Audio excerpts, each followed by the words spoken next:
Antichrist hero. The beast Antichrist sacking the Jews and Jerusalem turns into the world cheering on the beast. The Antichrist becomes a hero. The nations have turned upon the Jews, and thus when the Antichrist sacks Jerusalem, everybody of the kingdoms of the world are going to be excited and thrilled, who have been angered by the Jews. In Revelation chapter 17, verse 5 through 18, we see that Jerusalem, the whore, has dominion over the kings of the earth and the nations, and the nations become hostile towards the Jews. And he saith unto me, the waters which thou sawest where the whore sitteth are peoples and multitudes and nations and tongues. The woman which thou sawest is that great city which reigneth over the kings of the earth. So we see here the Jews pushing to build their temple and provoking the nations to anger. They end up turning on Jerusalem, and Jerusalem ends up being sacked by the Gentiles of the world. Revelation chapter 11, verse 1 and 2 says, And there was given me a reed like unto a rod, and the angel stood, saying, Rise, and measure the temple of God, and the altar, and them that worship therein. But the court which is without the temple leave out, and measure it not, for it is given unto the Gentiles, and the holy city shall they tread under foot 42 months. So when the nations rise up against the Jews for pushing the third temple, and the kings of the earth agree to sack Jerusalem, and that's what's written in the book of Revelation, chapter 17, verse 12 and 13. And the 10 horns which thou sawest are 10 kings, which have received no kingdom as yet, but receive power as kings 1 hour with the beast. These have one mind, and shall give their power and strength unto the beast. So we see that these kings of the earth agree to give the beast the power to take away the rule of the Jews from Jerusalem by sacking Jerusalem. Thus, Jerusalem will lose its prestige by the power of the Jews and be granted that the Gentiles rule from Jerusalem with the beast. Revelation chapter 17, verse 16 says, And the 10 horns which thou sawest upon the beast, these shall hate the whore, shall make her desolate and naked, and shall eat her flesh and burn her with fire. They will then thus make the Antichrist their hero. Revelation chapter 13, verse 17 says, And it was given unto him to make war with the saints and to overcome them, and power was given him over all kindreds and tongues and nations. So they give the power of the beast over all the nations. And when they bow their knee to the beast, and this is the sign of worship, when a man would go before a king and bend their knee before the king, it was actually the word where we get the word worship. That's where that prostration came from. That's the term, and where it originated. When people would go before a king and they would bow before the king and put a knee down, it would be a sign of worship to that king.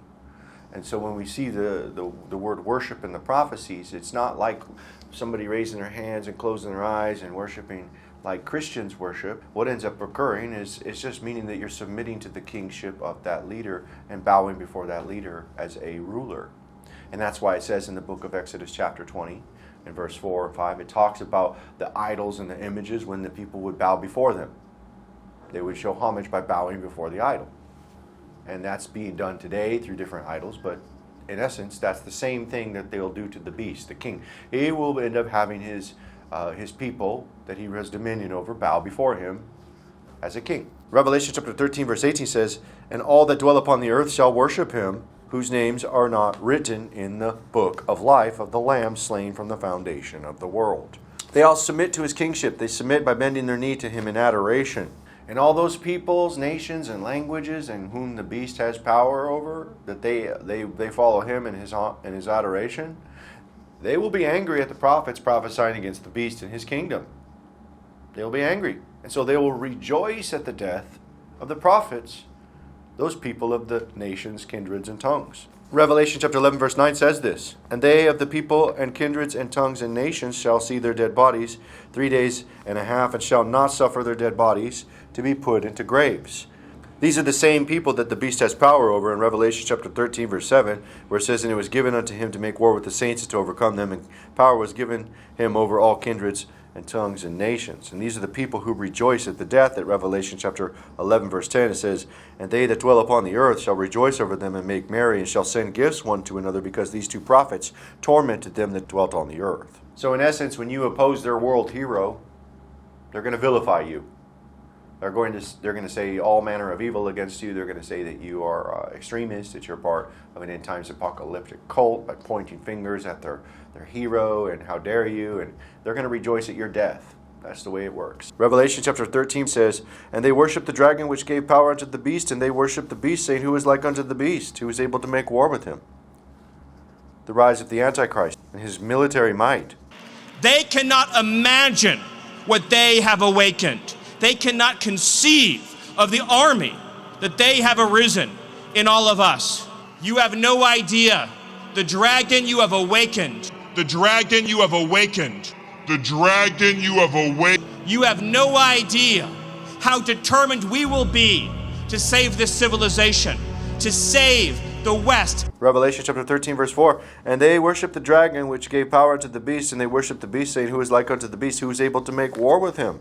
All the people of the earth have been brainwashed into Zionism to believe that the Israeli army is the most powerful army on the earth and the most powerful technocratic, and God's with them in their army, and nobody could defeat their army because God's with them, right? So when they're sacked, and if the beast army could sack God's army and God's people, hey, the beast must have some major power more than God, right? Bigger than God's army. Or God must be with him. And they say, who can make war with the beast? So much that they create an image and an idol for him. Revelation chapter 13, verse 12 and 13 says, "And he exercises all the power of the first beast before him, and causeth the earth and them which dwell therein to worship the first beast, whose deadly wound was healed. And he doeth great wonders, so that he maketh fire come down from heaven on the earth in the sight of men." And this is the false prophet who tells everybody in remembrance to make an image to the beast. The false prophet is saying, hey, we're going to make an image to him. The world religious leader, the fake Jesus, the seat of the Pope, the role of the Pope. Revelation chapter 13, verse 14, about the false prophet, says, "And deceiveth them that dwell on the earth by means of those miracles which he had power to do in the sight of the beast, saying to them that dwell on the earth that they should make an image to the beast, which had the wound by the sword and did live." Artificial intelligence powered a hologram, 3D image of the beast, technology that will speak in his likeness. And Marvel fans, this one's for you. An immersive hologram experience with Marvel legend Stan Lee is making its debut at LA Comic-Con. But now fans have the opportunity to speak with the pioneer all through AI technology. It's great to be back at conventions like this, surrounded by fellow Marvel fans and enthusiasts. Excelsior! Revelation chapter 13, verse 15, "And he had power to give life unto the image of the beast, that the image of the beast should both speak, and cause that as many as would not worship the image of the beast should be killed."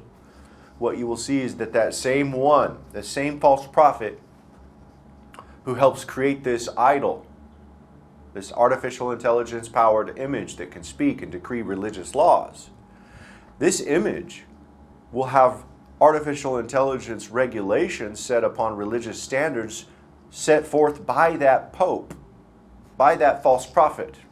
He will be the one that's bringing forth people to bring forth AI regulations that will set global standards for religious persecution or religious interpretation. All of these things are going to be focused on the role of the Pope, which is the backbone for the heart of that artificial intelligence, which will speak those things and cause people that would not worship the image to be killed. Those who speak against the beast, those who speak against the false prophet, those who decree a religious interpretation that does not fit and match their artificial intelligence scheme that they've set forward for their religious laws. Somebody who's blasphemed according to the religious blasphemy codes that they've been programmed into that AI, set forth by the regulations and the lead of the Vatican with the Pope, who sits in the seat of the role of the false prophet, who dedicates the image to the beast, who speaks.